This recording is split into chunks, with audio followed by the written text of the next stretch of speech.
দেখেন আপনাদের সাথে একটা জিনিস শেয়ার করি। এই যে দেখেন লাউ গাছগুলো, প্রতিটা লাউ গাছ রাতের বেলা কে বা কারা এইভাবে উঠাই দিয়ে গেছে। মানে গুড়া তো উঠাইছে, সাথে গাছগুলো এরকম মুচড়ায় রেখে গেছে যে গুড়া লাগালে যাতে ওইখানে মারা যায়। এদেরকে কি করা উচিত? প্রতিটা সময় এরা গাছ কি করতেছে? ধরন্ত লাউ গাছ, প্রতিটা লাউ গাছ, প্রতিটা গাছ, প্রতিটা লাউ গাছে জালি হয়েছে, লাউ ধরতেছে। আল্লাহর কাছে বলা ছাড়া তো আর কিছুই দেখতেছি না। মানুষ এত খারাপ।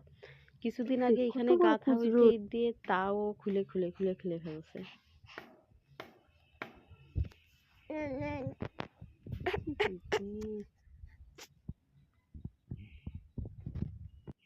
আমরা দেখলাম সকালবেলা প্রত্যেকটা গাছ একদম ঢুলে ঢুলে পড়ে যাচ্ছে।